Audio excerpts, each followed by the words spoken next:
Wow, what a odd week has been. So much stuff coming out in the news, that kind of stuff, dealing, of course, with going through the, as some people call them, conspiracies of the Epstein and all the Pizzagate stuff and everything. I mean, before we get to the Epstein papers, some of the things we learned this week. We learned about the Black Eye Club. Now, for those that are not really familiar with the Black Eye Club, what it is part of the higher rank Illuminati and that kind of stuff. What they do is the whole idea is they get punched in the face in the left eye. That's where they get hit, so they have a black eye. And of course, it's the all-seeing eye, which is on like the back of your money, the dollar bill, and that stuff. It's on top of the pyramid, and which also represents the ancient god of Egypt, like Horus, I think it was, and it's up who lost an eye and had one eye as the moon and one eye as the sun that you can see in different pictures and stuff from or drawings from back then. But so apparently, one thing I did do a little more research on is like, okay, how do they do it? Do they just punch them or not? But what it is in the ritual. They have, of course, their like charter and that stuff, and the member who's getting ready to ascend to go up to the higher level, they place their face onto the charter. All right, the left eye. Then that's when they get smacked, right? Right when they right there, because what the whole thing is of course, as I said, it represents the all-seeing eye and that, but also it puts like a covenant between all the members that if you turn around and say something, we're going to take your left eye. I mean, there's a lot of groups and kind of stuff. They have things like this, but this apparently is one of the weirdest. Like it said, it took multiple different websites to agree that that's what it was. So I'm gonna kind of go with that there. That it is that's the ritual and that's the whole thing behind it. So as I say, you had anytime you see a celebrity or someone famous, as if they have a black eye, but they don't really have a good reason, because there's been so many times it's happened where they just kind of lame excuses and stuff. There's something behind it. Okay. Of course, the big one I talked about this the other day on the show a couple mornings ago. Tom Hanks being part of the whole group and stuff that's killing and eating the babies, as some people say. What kind of proof was there? Well, there was a picture that's come out and stuff of Tom Hanks with a black eye holding a piece of paper that says, "I cannot say a thing." And also, if you look in the picture, what's behind? There's a clock.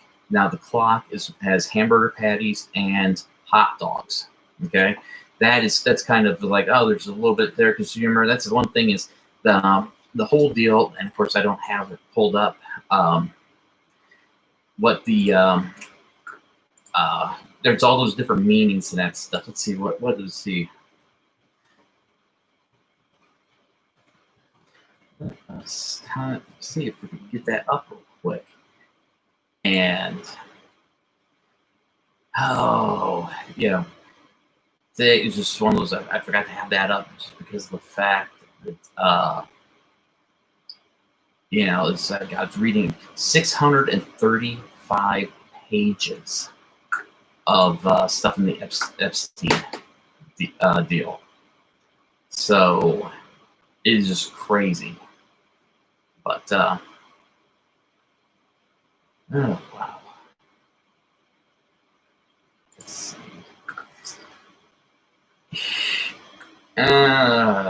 See now these I'm not gonna be able to find it, so we'll just have to say hell with it. But I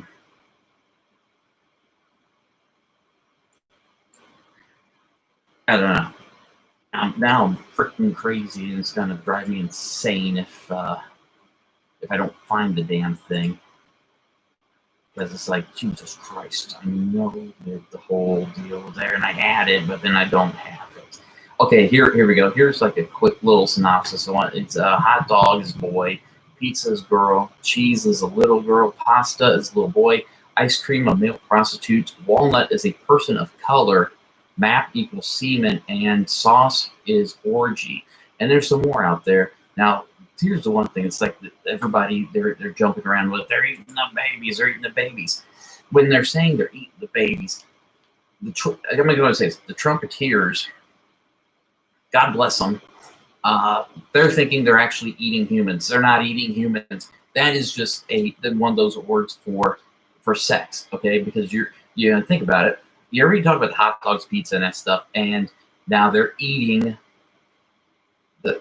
So I mean, it's all like a 2 plus 2, but as I said, they don't see it, and it just kind of goes on the wayside. Now back to the thing with the hot dogs and stuff. I was talking about Tom Hanks's the picture and that stuff. Then of course he did the for the baseball. He was the virtual hot dog man. Okay, there's just a lot of little hints being thrown out that something is amiss, and with some of the names that started to pop up.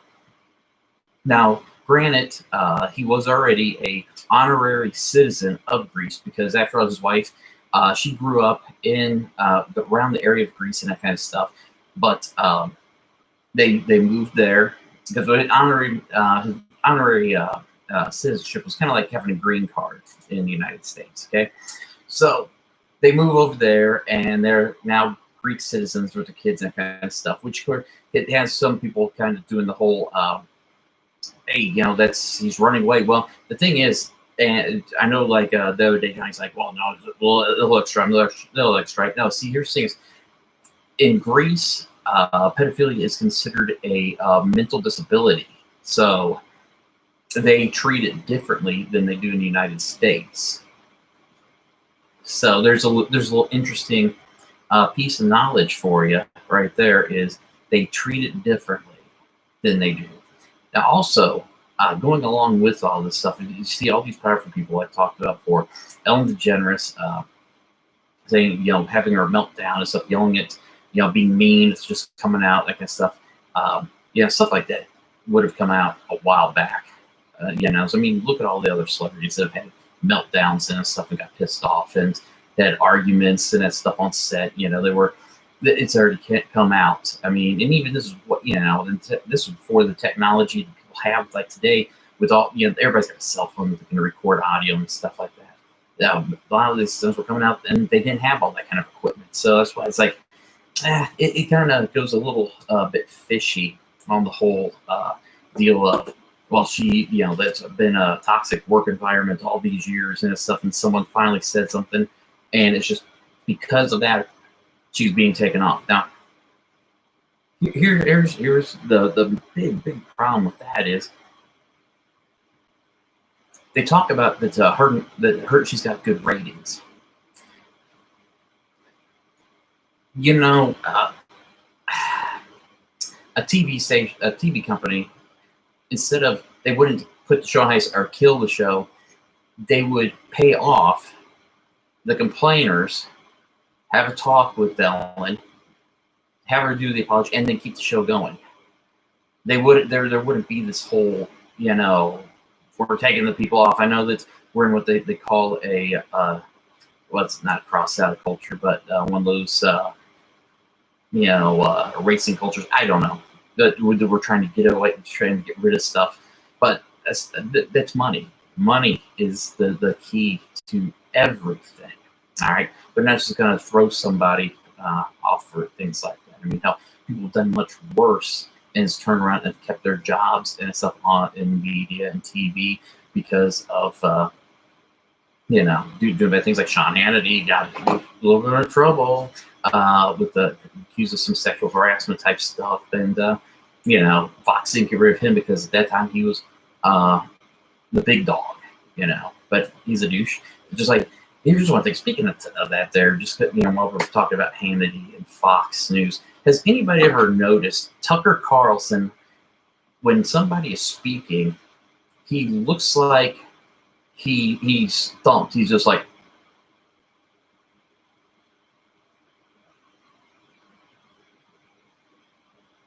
the whole time. It's just like somebody gave him a huge math problem and said, solve this. And he doesn't have enough fingers and toes to do all this counting. I mean, that's Tucker Carlson every single time. Ooh, ooh. And of course, that really does say a lot about the things he says too. I mean, my God, this past week, when Dr. Stella Emanuel, the new everybody's new favorite doctor on social media, when he just went on there just defending her, saying, she's a doctor, and they're trying to go and make her sound like she's crazy because she's from Nigeria, and they're trying to say that she believes in demons and this kind of stuff. Oh, that's great because she's from Africa. You guys think that she's a voodoo doctor? The Democrats think this. I mean, it's like, oh my God, if you just research, because I will say she has a YouTube channel, and I watched the videos, and it's insane. Alien DNA, and the fact that women, you have vaginal problems if you when you sleep, if in your dreams you're having sex with having sex with demons. That is where your vaginal problems come from. It comes from the demons that you're having sex with in your dreams.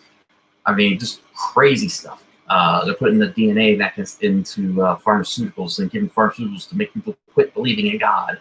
All this just crazy, insane. Magic 8 balls are actually tools of the other world and stuff.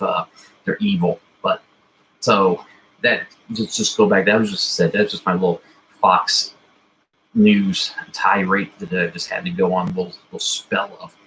But going through all this stuff, okay, everything is it. It's all all these high ups here and that stuff.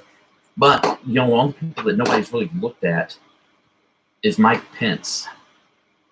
Mike Pence, whenever there was, if you look it up, when Trump had that big honoring like the different sheriffs and that stuff across the country.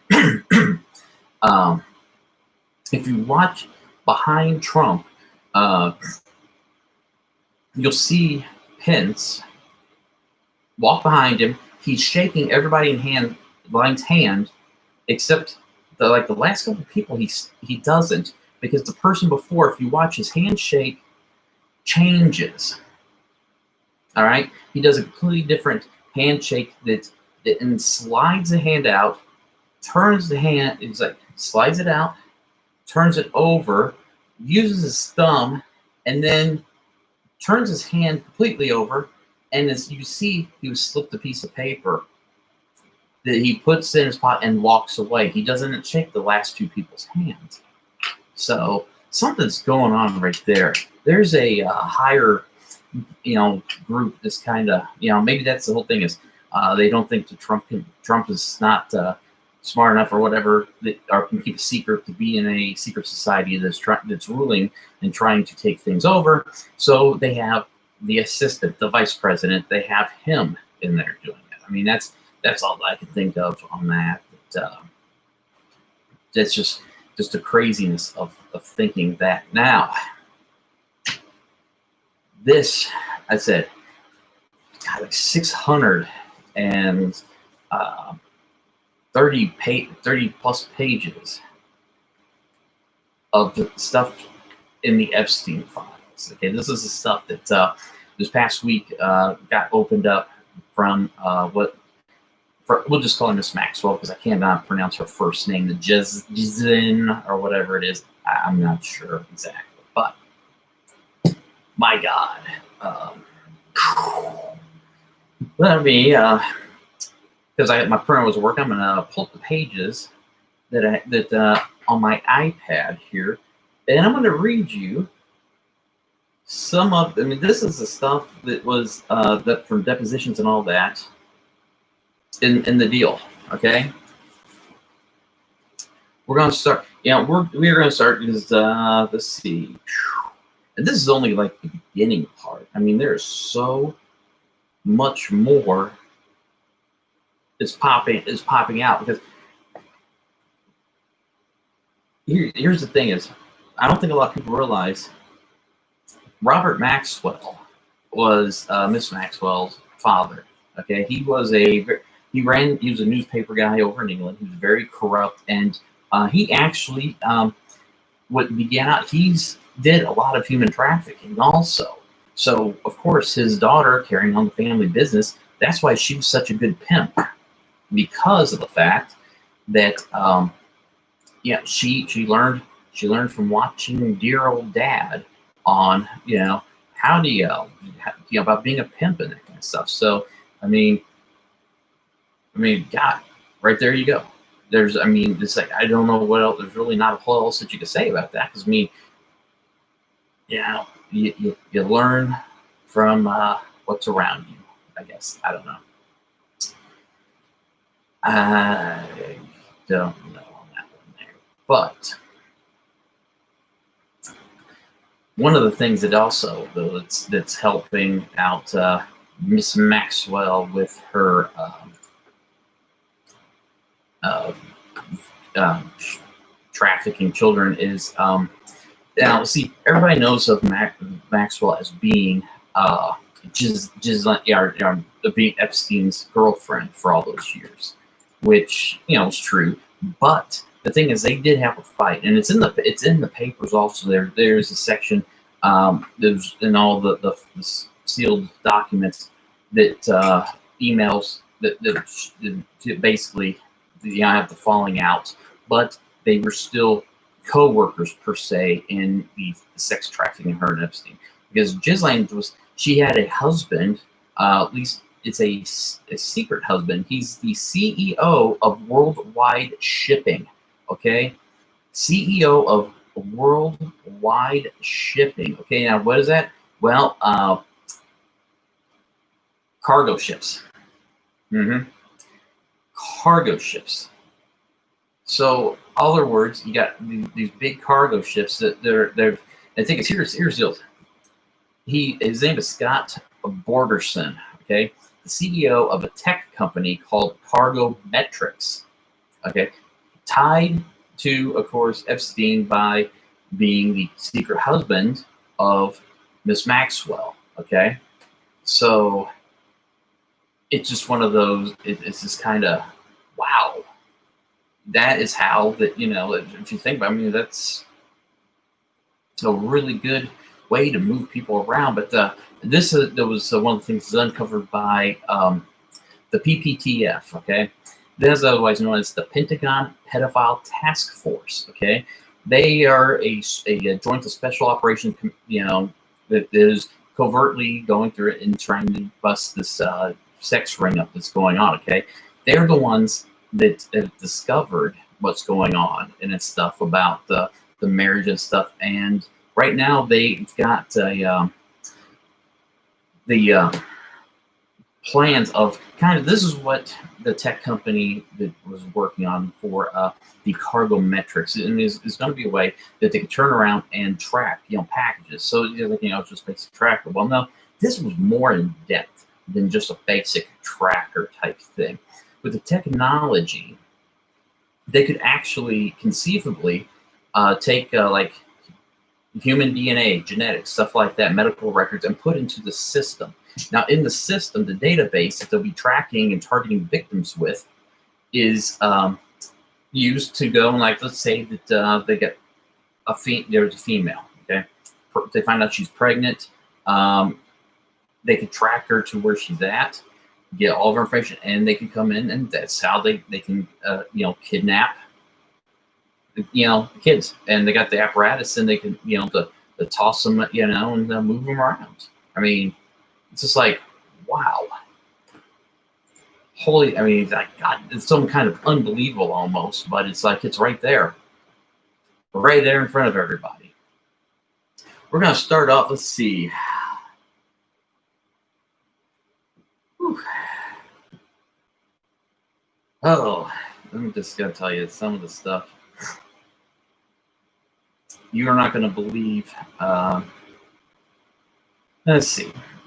Oh, come on. This is about Jeffrey Epstein's private plane. Okay, and of course, he had his it says Larry. He was the pilot, and his co-pilot, which wasn't the person giving the testimony and stuff. deposition, I guess you call it. Couldn't remember the name, but okay. This is generally speaking of who were the passengers on the plane to travel. Okay. Is going to change, and there was another guy. Generally speaking, there was always Jeffrey, sometimes Miss Maxwell, sometimes some politicians, or yeah, just about anybody could fly on his plane. There was never there was I skipped a lot. There was never no any set routine who would come and who would go. It was an influx of people on Jeffrey's plane. Now I know it sounds a little ominous, but then this is going back and forth in this one. I want to deal with these things separately in order to respect some of the reservations that you have. This is the not the victim, but the questioner, I guess you'd call them. I said reservation to have. So I'm going to ask you who the people were that you remember flying with Jeffrey on his plane, and when you were personally present without regard to whether there was any sexual activity that occurred on the plane or not. So I'm not asking you to implicate any of these famous people in improper conduct, but just tell me what the names of the people are that you remember and that you consider to be famous. Now we go to the victim.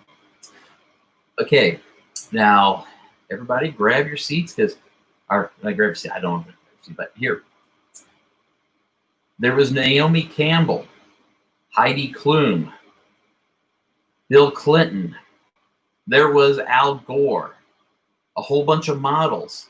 I wouldn't really honestly be able to give their names. There was Matt Groening, the producer of the Simpsons cartoon, Jack Cousteau's granddaughter, a lot of interior designers, architects, and politicians. I'm just trying to think of as many names as possible for you off the top of my head. That's as good as I can get for now.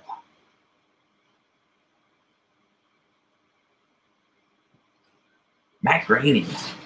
That was a surprise right there. I mean, well, I'm going to go and say, Naomi Campbell, Heidi Klum also. I mean, that one, those names right there, I was just like, really, and the thing is, this is actual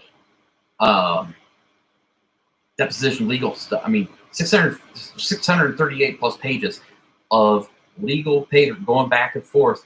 I mean, this is some of the real deal here. Now,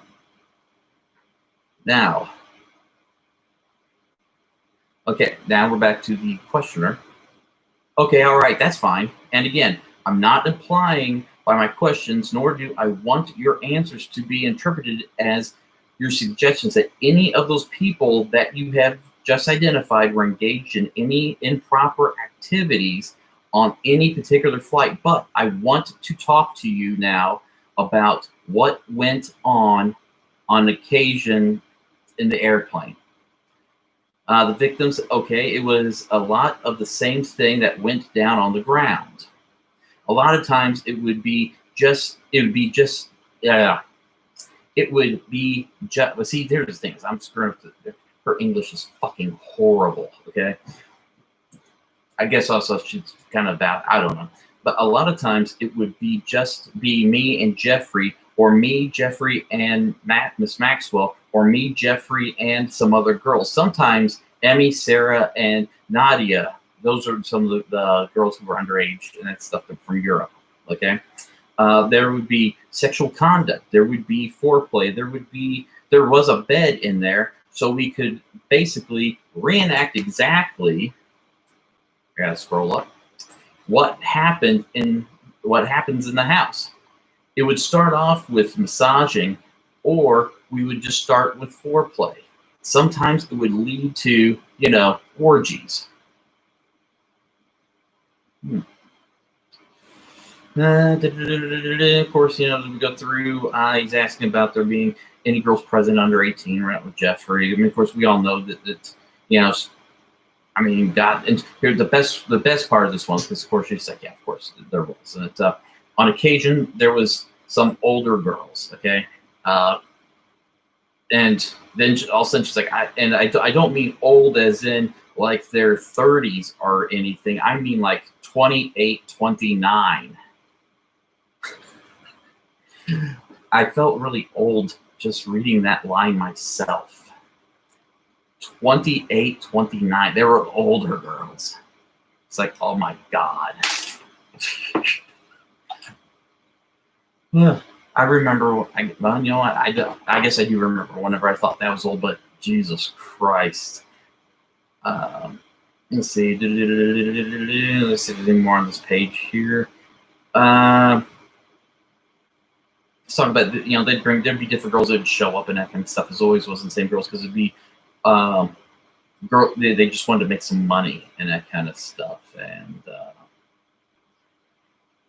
talk about, you know, giving the seat to underage girls, and so I mean hundreds of underage girls is what was estimated. Okay, that right there, let me mark off my little list of the because now, whew, let's keep this going. Ow, okay, to page. I'm gonna just type it in here. 152. And I'm sure I probably missed some really good stuff because of the way that, I mean, Jesus Christ, this is so fucking long. Let's see.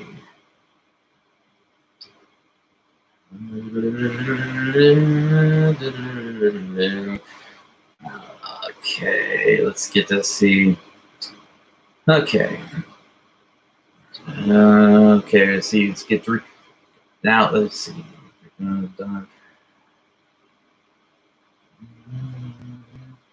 So she talks about that she's now married, has kids, and stuff, and how this is something, you know, she's come forward because for like gets this stuff for her daughter and that kind of stuff. Okay, here we go. Okay, this is going to be the interviewer first. Just a few other follow-up things I want to ask you. And again, if any of these questions if any of these questions are questions that you're uncomfortable responding to, then don't hesitate to tell me that. Do you have any recollections of Jeffrey Epstein's specifically telling you that Bill Clinton owes me a favor? Answer: yes, I do. It was a laugh, though. He would laugh it off. You know, I remember asking Jeffrey, what's Bill Clinton doing here, kind of thing. And he laughed it off and said, well, he owes me a favor. He never told me what favors they were. I never knew. I didn't know if he was serious or if it was just a joke. Now, then, the interviewer, where was here? Victim, he told me a long time ago that everyone owes him a favor. They're all in each other's pockets. Everybody does it. Back to the interviewer. When you say you asked him why Bill Clinton was here, what do you mean by here? Answers: on the island. When you were present with Jeffrey Epstein and Bill Clinton on the island, who else was there? You got Miss Maxwell and me, and there was two young girls that I couldn't identify. I never really knew them well anyway. It was just two girls from New York. So right there you got that. And this is gonna keep going. Questioner. And were all of you staying at Jeffrey's house on the island, including Bill Clinton? That's correct, is the answer. Victim. That's correct. He had about 4 or 5 different villas on his island, separate from the main house, and we all stayed in the villas. Questioner. Were sexual orgies a regular occurrence on the island at Jeffrey's house? Answer is yes. Okay.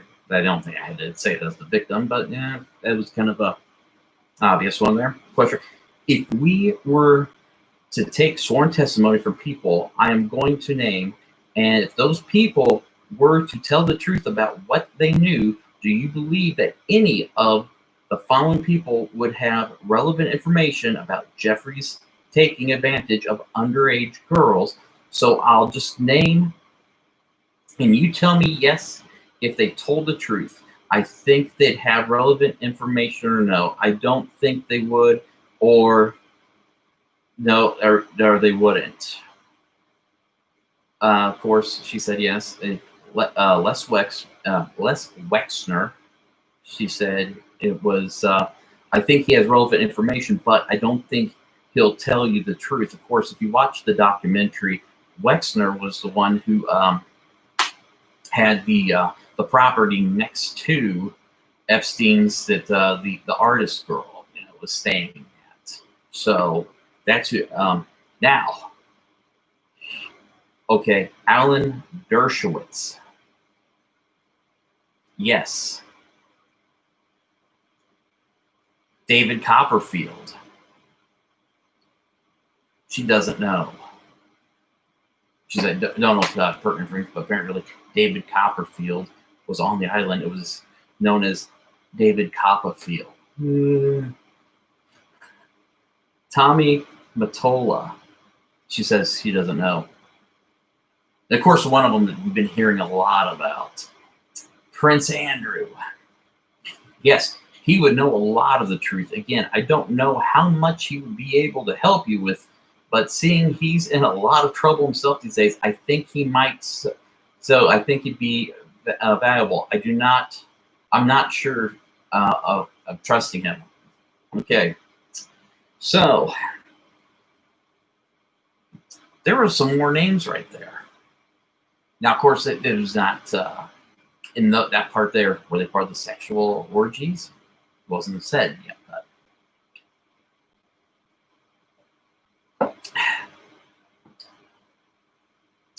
So,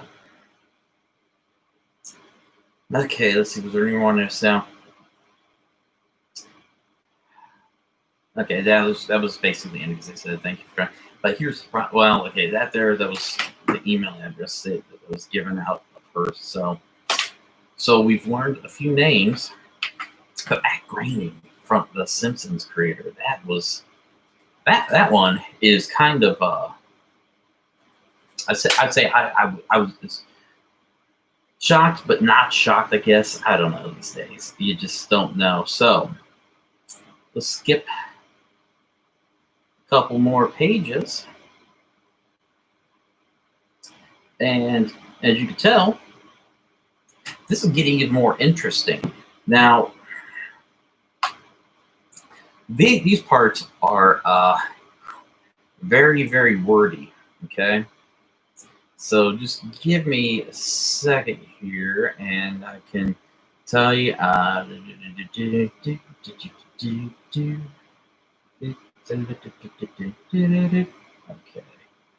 me see the beginning of this one here. Because boy, this Lucille story is a. Thank you, Christopher. This one's going to be a doozy. Okay. She was talking about, being back in New York, in the States, and being icy cold winter. Okay, the ice, and see now here's okay. Before I start this, this was written by the victim. She was one of them.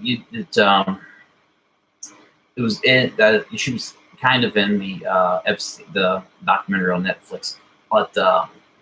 She wrote a book. Actually, she was, and I guess she was a little more. She was the one who got married and that's in Australia now.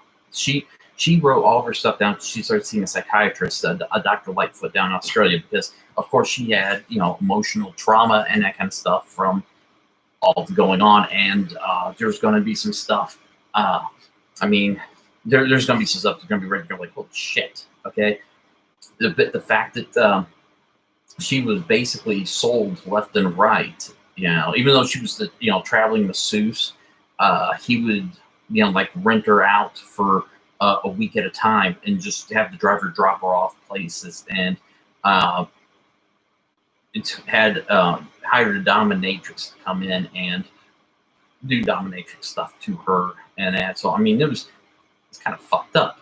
So, okay, talk about the keeping warm and the kind of and how she missed entertaining the lifestyle of being at the island, the different people to be entertaining for. Now,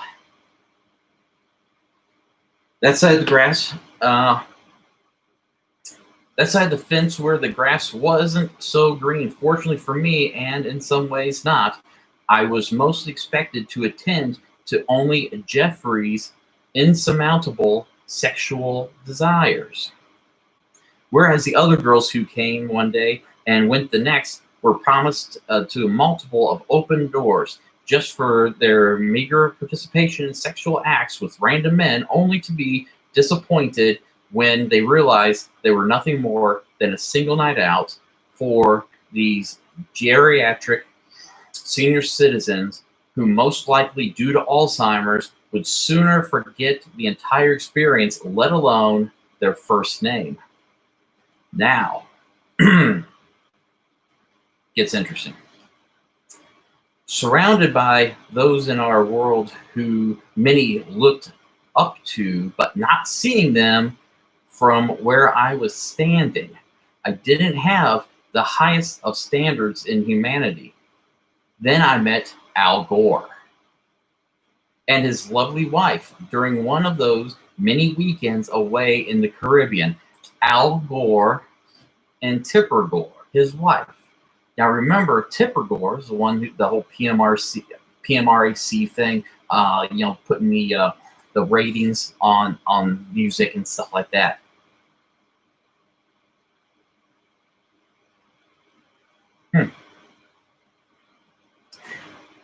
I'm going to continue. I was blown away by the amount of attention that Al doted on his wife.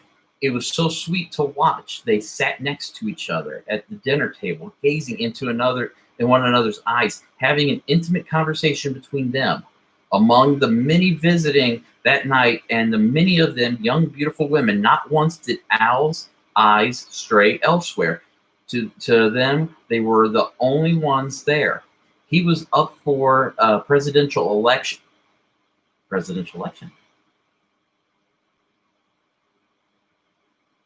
He was up for presidential election that year, and he definitely had my vote. Anyone that could show that much devotion and passion towards his loved ones could have the same devotion towards running a country, or at least I thought so. He only left his wife's side to have a walk down to the beach with the host of the weekend, Jeffrey. The weather was still warm in the evening when I decided to break away from the idle chat around the table, and so I took a stroll too. Not wanting to interrupt the conversation between Jeffrey and Al, I walked in the opposite direction, plucking up washed up seashells embedded into the sand along the way. I enjoyed the serenity of the solitude. I'm going to skip ahead quite a bit there, but so far, as I said, Gore and his wife are there, but as she's saying, nothing happened. They did nothing. So it's just kind of bizarre in a weird sort of way. But yes, he was there, but apparently at that point, there's nothing saying that he did anything.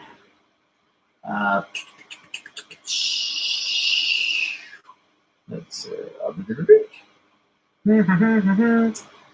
And see, following up that part she's talking about the seashells, Maxwell being like her buddy, her best friend type stuff, and the things they would talk about. And we're going to skip to the next pertinent section here.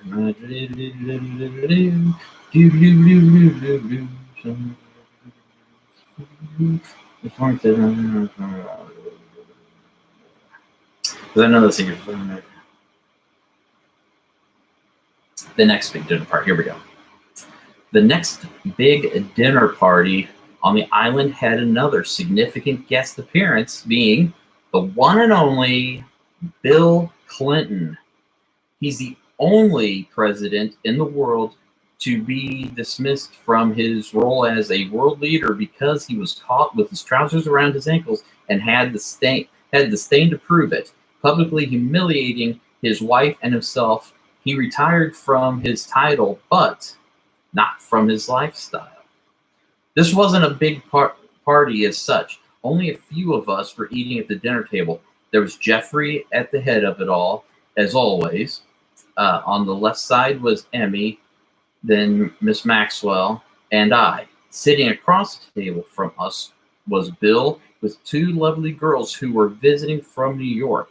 Bill's wife Hillary was absent from the night, which made it easy for his apparent proclivities, his cheeky side, to come out, teasing the girls on either side of him with playful pokes and brassy comments. There was no modesty between any of them. We all finished our meals and scattered in our own different directions.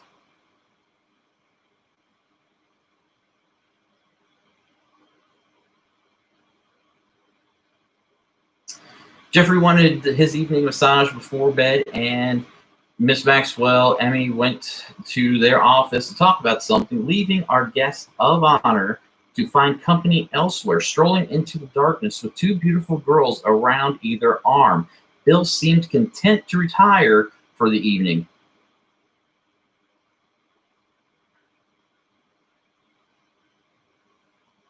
Let's see. I think some other song right there. Let's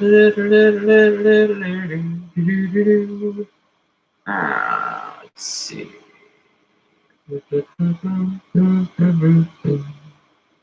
Let's see.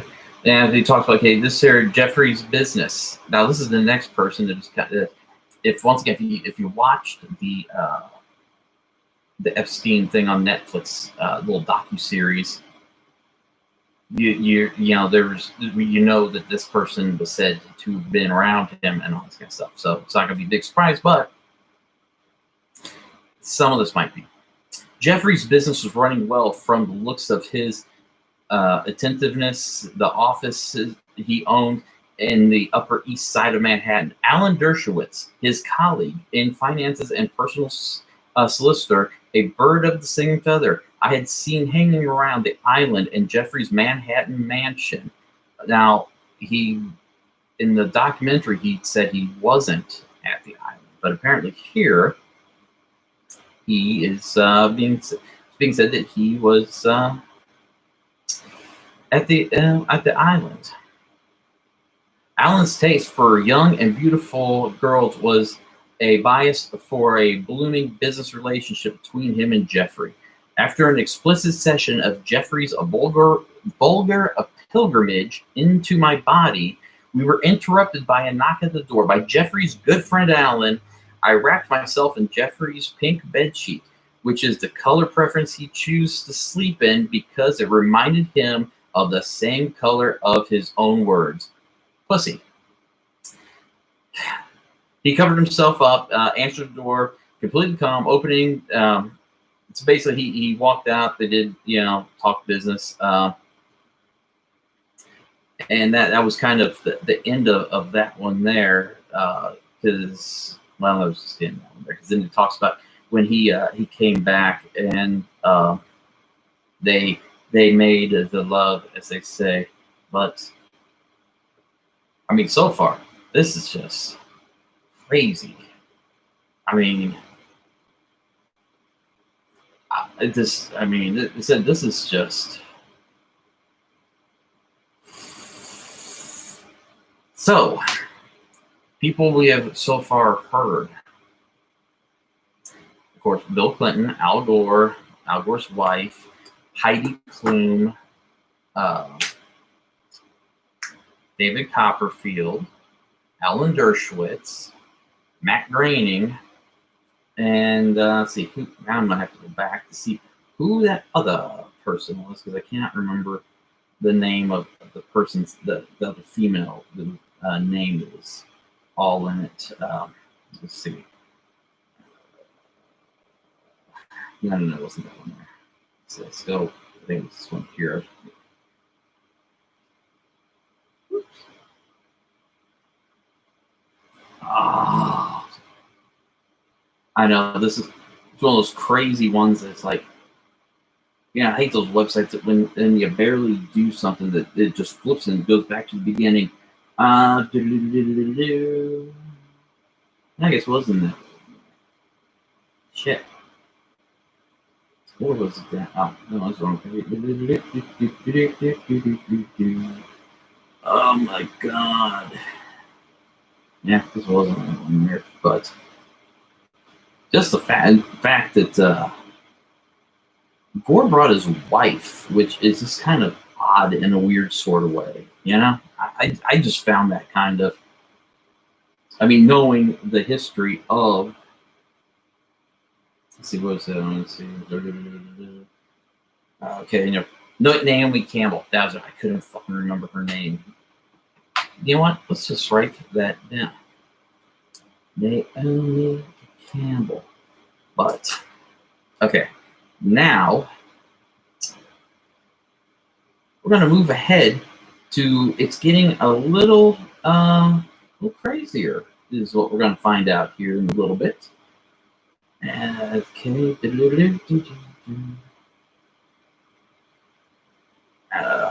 I know this one, another one's going along, but you know what? There's just so much to talk about in this.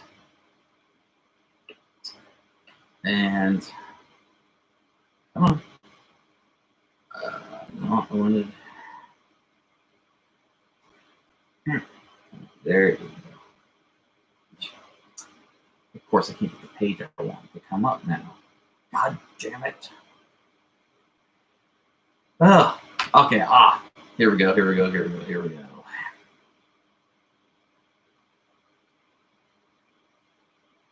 I've been asking for one fucking free trial. I was trying to.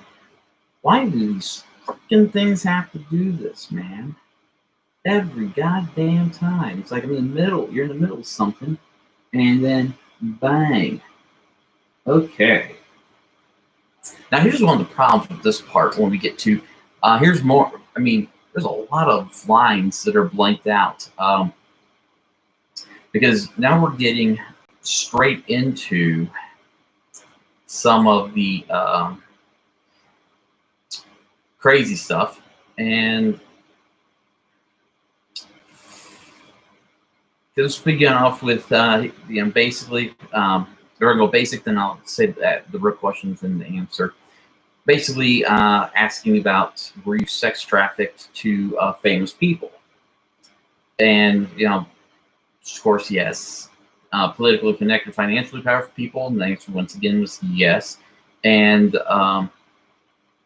basically, she's saying they trafficked many people, and to be honest, there is people I could name, and there's people that are just a blur. There was so much happening. You see, also, at the time too, Epstein was giving her cocaine, drugs, and all different kinds of stuff too. That's how he set up his girl's butt. Okay, please name a person Maxwell directed you to have sex with. Bang! It goes blank. It goes blank. It just goes into one of those black bars. It's like, oh, come on. Then, okay, who else? And she started getting, well, as a whole, because see, the thing was, she's like, they both had me go to different people and that kind of stuff. She gives another name. Who else? She gives another name. Who else? And that goes on. That's a theme that goes on for just a little while. Is, well, who else was there? Who else was there? And they give a goddamn one of those little black bars and that kind of stuff. But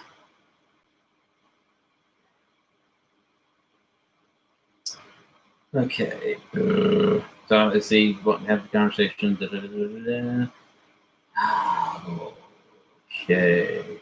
And how old are, they want to know how old she was when all this was going on. And God, I cannot believe, though, they did some of those names, they just kind of popped right out of there. But, okay, now, here we go into this here. Okay. First, this is back when she was 17 and stuff like that. Okay, just going through, talk about how she'd do anything for Jeffrey. And do you recall exactly what words used by Miss Maxwell in speaking to you correctly? I remember the tone that she used, the type of words that she used. I can't word for word reply to things because it's one of those cases to say she was a pimp. All right. And so when in time was, it goes black was months, 6 months. I'm not too sure. 6 months before blank, I don't know. I think I met Prince Andrew in 2001, and Glenn Dubbin and Stephen Kaufman were, like I said, the first people I was sent out to after my training. So I don't know. I'm not going to give you an exact time because I don't know. Now, here's, of course, you might not, the names, Glenn Dubbin and Stephen Kaufman, they are a couple hedge funds, people, they money people and that stuff. So I mean, they're very powerful. So okay, they're in there, and then he's asked the order, and they want to know, okay, in the order of people that you sent to, where was Alan Dershowitz, and she's like, somewhere. She just knows that Glenn Dubbin was first, and it's okay. And I know Stephen Kaufman was the one first. I know Stephen Kaufman was one of the first I was sent to. Alan Dershowitz could have been between there, between Glenn and Stephen. The first time I was with Alan Dershowitz in New York, I was actually sent to him.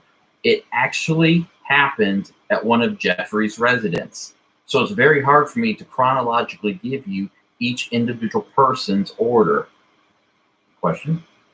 Okay, name other politically connected and financially powerful people that Miss Maxwell told you to have sex with.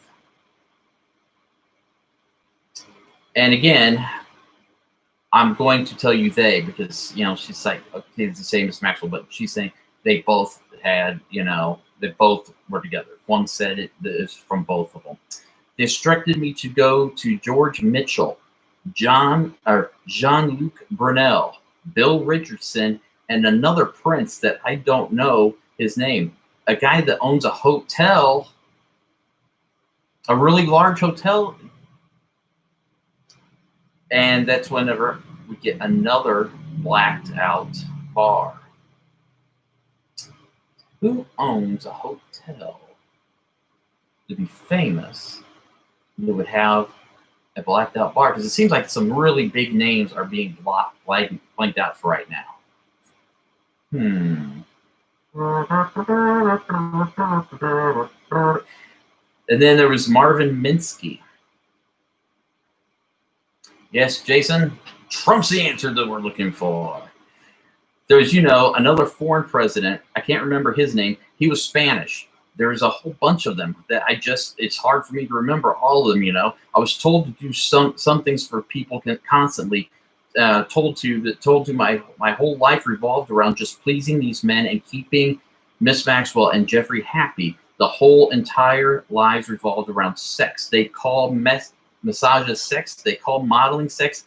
They call everything sex. Now, the names that I named off that you might not know. George Mitchell. George Mitchell's an ex-U.S. senator from the state of Maine. So there's another politician right there. George Mitchell, ex-U.S. senator from Maine, had young girls sent for sexual desires. Jean-Luc Brunel. Well, he's a modeling agent, like one of the big, the big ones. And that apparently, I had no idea. Bill Richardson, well, he was the governor of New Mexico. So, wow. So now we got an ex-senator and a governor. It just keeps going. And then, of course, we had our unknown hotel baron. Baron being his kid's name. Hint, hint, wink, wink. And then Marvin Minsky, no, he's not the Minsky pizza guy.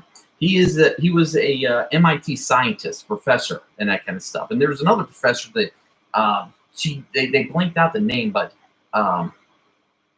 all they would say that the description was he looked crazy and had just crazy white hair all over the place. It was just all jumpy and bouncy and that kind of stuff. So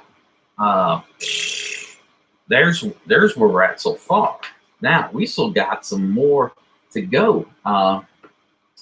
Let's see. Let's see that they take a break for a little while. Because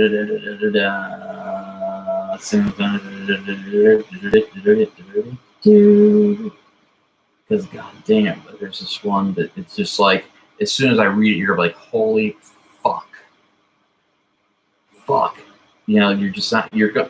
I mean, you're not gonna be. You're just. God damn it.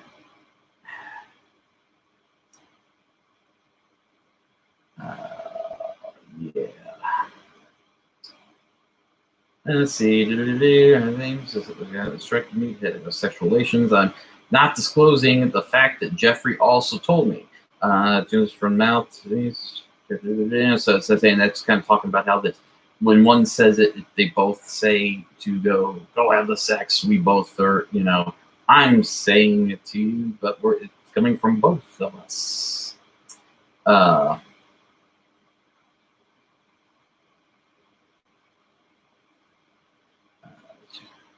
When it's finished and answered in process, explain people that told her to have sex with. So you're saying Maxwell directed you to have sex with Epstein. See, this is good. It's kind of weird. It jumps around because in the questioning, it goes backwards because this is now we're going back. Well, you're going to figure out why we're going back. Boy. Let's talk about when Giselle Maxwell used words "go give a massage" to Bill Richardson. Where were you? Well, that was objected. I can't tell you where we were. I know I was sent to him. I don't know where when she told me to do that. Remember, Bill Richardson is was at least governor of New Mexico. And it goes in that questions of, hey, well, where was this person? Where's it now? Here is where it's all going to come along, and you're gonna be like, holy shit. Because we're going to the, okay, you were sent to have sex with the owner of a large hotel. Large hotel. It is a time, remember Naomi Campbell's there. It was the time of Naomi Campbell's birthday party. Who owns hotels that's famous that their name would be blacked out on here because some of them are blacked out, that likes to rub elbows with celebrities and things like that? I don't know, but she was instructed to give him an erotic massage. And now here's where it gets funny, because the accident happened. I was sent to many places, and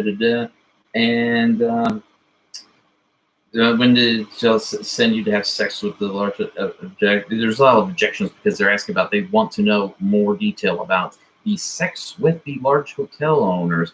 So I'm going to keep asking the same question, objection. But I was going to say at the same time as Naomi Campbell birthday party. Let's see. I have to go on. Then he breaks it for a second. She talks about how she wasn't attracted to him.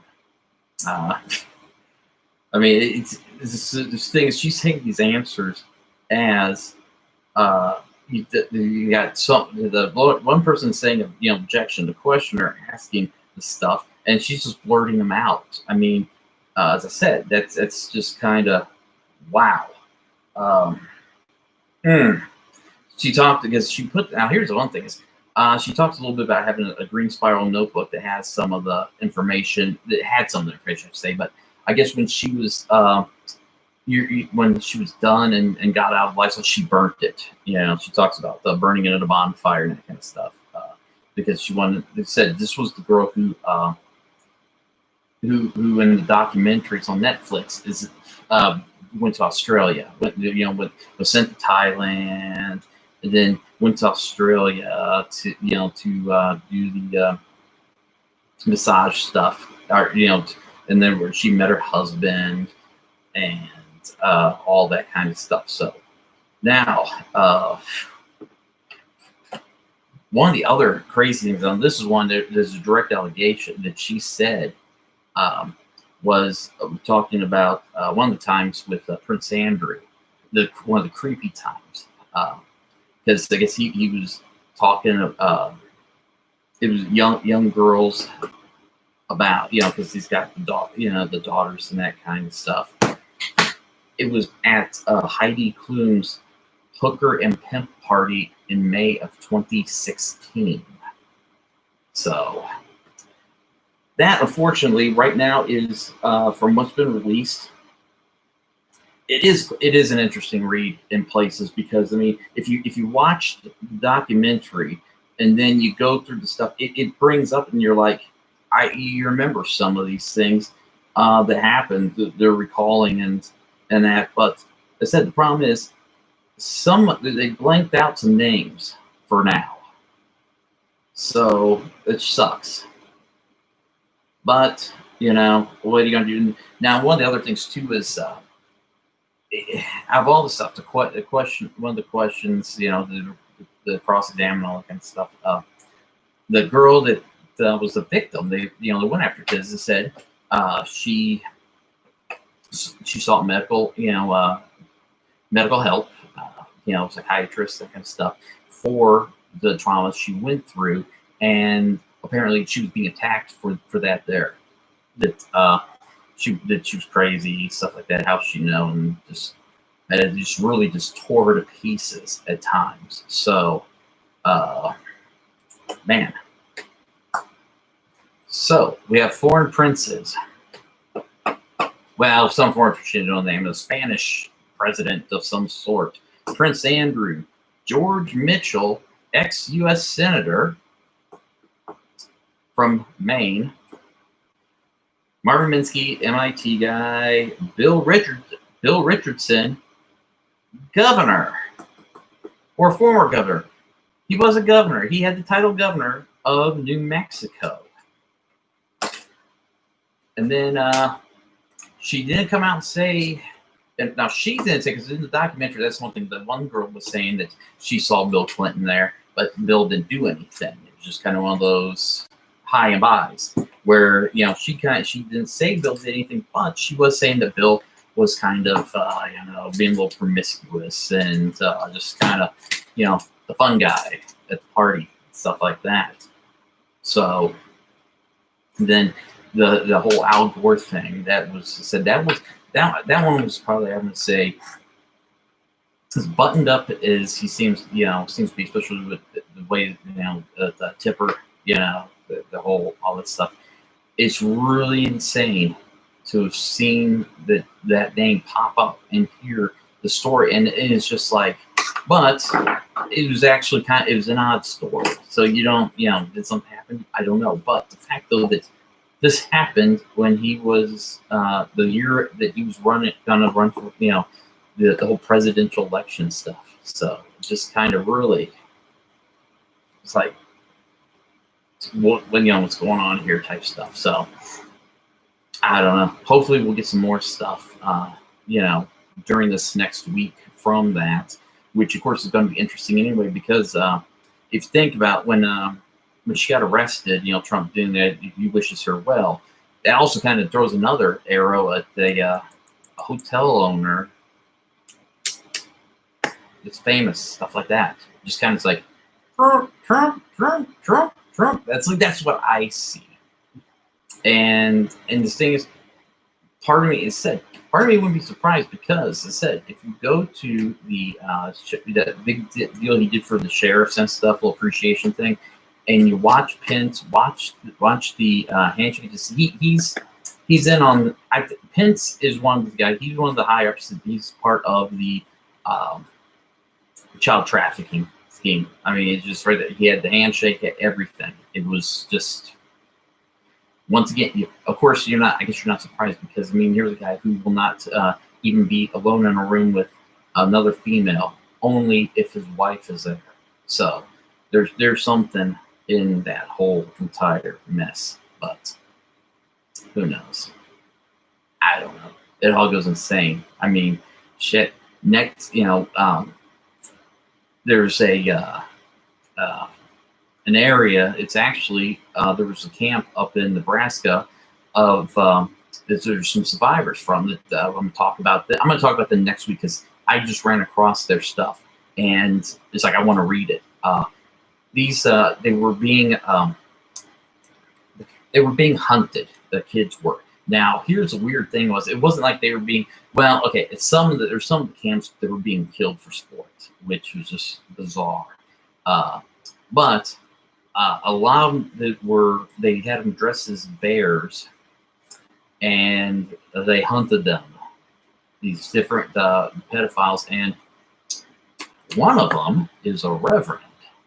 When I saw that name pop up, I was like, "Holy shit!" And that was just said. That was just one of those. But I got to read up on that because actually, it's the story is going to be part of a book. It started off as a blog, and this is from one of the survivors and that stuff. That right now that it's the blog side and now the book and everything. All the information started to come out, and we're seeing more and more of that. And now with this stuff being kind of exposed, coming out more in the forefront, it's like, well, you know what? It doesn't really surprise me in a way. But the fact, though, should I say who the Reverend was? Oh, guys, do I want to ruin the surprise? I'm not really sure if I want to ruin the surprise or not, but I am going. You know what? Let's just put it this way. Drugged and Raped by Reverend Billy Graham, The Teddy Bear Picnic.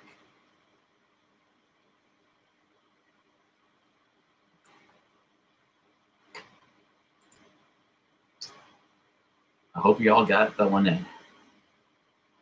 Drugged and Raped by Reverend Billy Graham. Some of the stuff it's just like big letters right there, and you're like, knew it.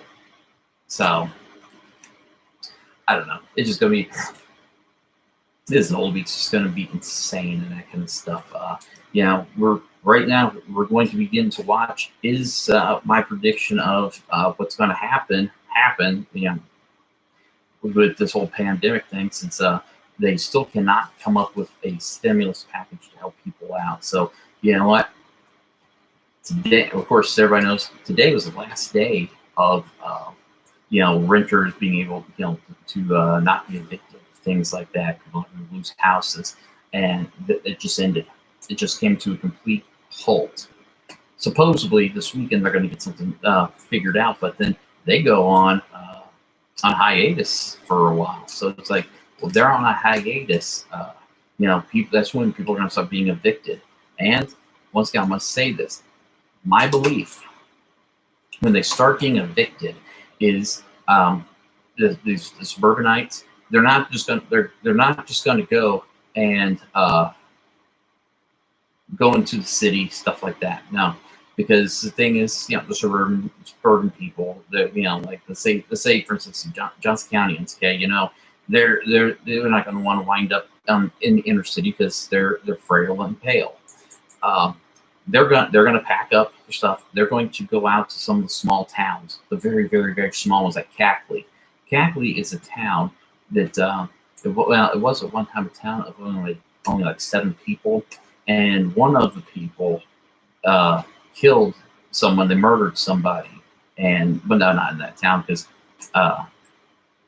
so the joke was 1 out of 7 people in Cackley is a murderer, but Cackley only had 7 people in it, and yet the thing was the town was a whole family. That was the town was basically right where the town center was. There was a light pole with a light on. It has light. That's it. That's the town. So I think people are going to go out to places like that. They're going to look for abandoned, not like totally dilapidated, but fixer-uppers that's just sitting there. It's just way out, and we're going to see a new frontier of new colonizations starting up. Where everybody's got different ideas. You're going to see splits. You're going to see groups that all have the same ideology getting together and making their own society. That's on the way. I mean, it's starting to be inevitable. I mean, what's going? Even if, and I'd hate to say this, even if they do come up with a plan this weekend, unless they find a way to, hey, don't evict people and that stuff, and make that against the law and that stuff. By time, even this week, they turn around and they get money out. It's too late. I mean, it's been way too long. So I don't know. Maybe we are seeing the whole falling apart of everything. The forefathers are rolling in their graves right now because they look and are like, what the fuck did these people do? So destroying everything that they put together. And it doesn't matter.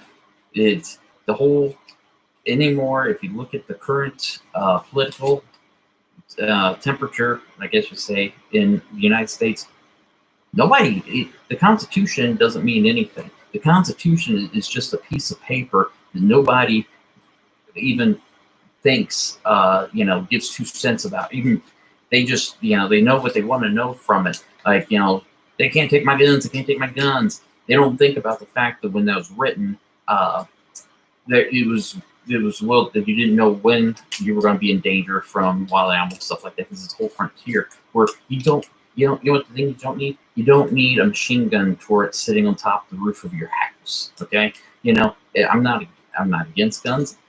I don't really care. I believe in hunting. You have to hunt, and I don't have a problem with them. But there's just some stuff that's like, hey, that's just fucking ridiculous. Why? Why do you need this? That's just my opinion. But then you turn around and, I mean, now Trump already broke a bunch of constitutional laws. It's like, what the fuck? But then, of course, here's one is the latest one that he is right now breaking. That nobody really is catching this. The United States Post Office. It's in the Constitution. Ben Franklin put it in there about there having to be a U.S. Post Office. Now, here's one. This is where it's going to go and blow some people's minds, because some people don't realize this. Now, postal workers are government employees. They do work for. They are U.S. government employees. They get the government pension, all that kind of stuff. Okay, but the post office is not it's not owned by the U.S. government. 2 separate entities. The Postmaster General runs the post office, not the U.S. government, not the government. They cannot put restrictions or do anything on the U.S. Post Office, and that's but the government they're supposed to fund X amount of dollars for the post office to keep it running. So now here's the thing: when it comes down to, we can go to the whole, well, that was written then. It doesn't really mean shit now. The reason that there's a U.S. Post Office was because back then, of course, how did you get news from place to place? It was mailed. It was sent. It was sent to, in writing, or or someone would go and tell and that stuff. But the main thing was, You had a post office, so they can put stuff here, and they'd send the news around through the country. That's how you got it. Now, that's the reason it's that the U.S. Post Office is not owned by the U.S. government, because to keep the government from having a state, basically like a state media where this is what we say and it doesn't matter to us, because that's what like that whole South Korea type news cycles and that kind of stuff. It was put in there that the U.S. Post Office is funded by the government with government employees, but the U.S. government has no jurisdiction whatsoever over the post office.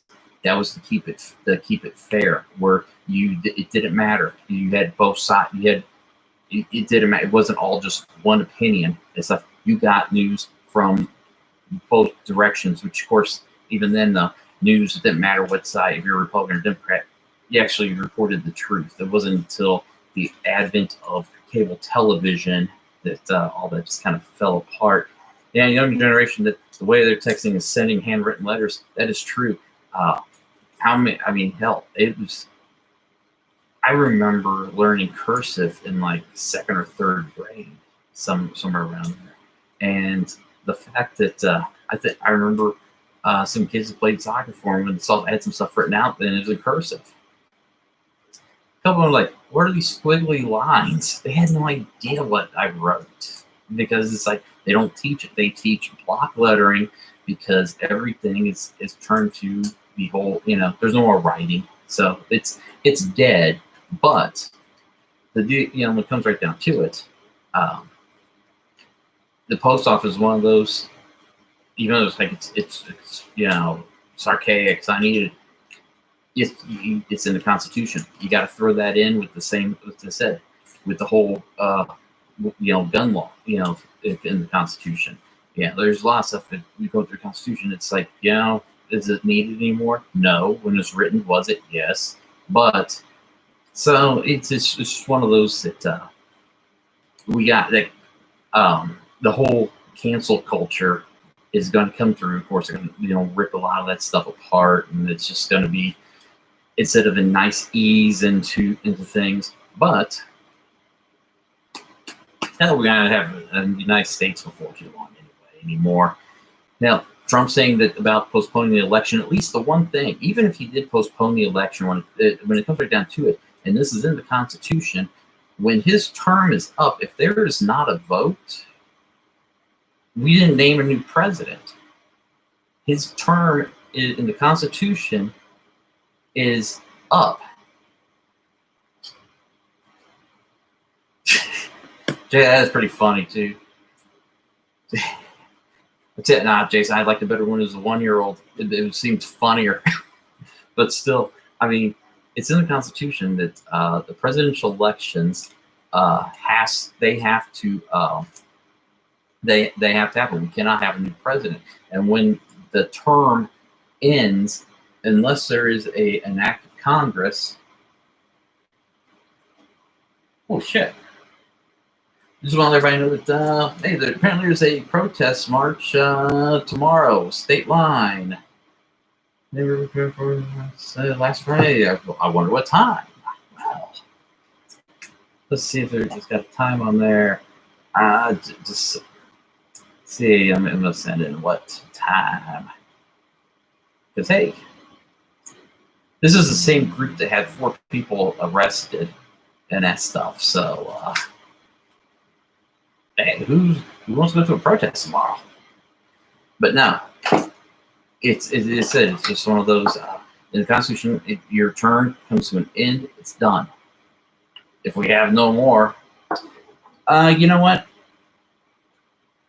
Jason? I'm not sure what the protest is about. To tell you the truth, I'm not really sure. But it's the group. It's the same group where the cops arrested 4 people in Overland Park last Friday. So whatever they were protesting, that's gonna be it. But my plan is to go down there, and we're gonna go live. Fuck it, we're gonna be live then for however long it lasts. So hey, tomorrow night on this channel, look for a pop. I'm gonna have to see. I gotta find a ride helmet, just in case. Yeah, I'm gonna have to do some planning for that. But yeah, that should be fun. That should be fun. So that's what's going on tomorrow night. But you know what? Next week, man, we're gonna talk about that whole drug and rate by Billy Graham. Yes, and Jason, I am bringing I will not forget my mask, because the mask I'm wearing is my big one with the respirator with the N100 filters on it. So it's just that big. It's industrial. It's one of those. It's like ain't nothing getting through there. So hey, thank you everybody for watching. If you like what you see, please like and subscribe to the channel.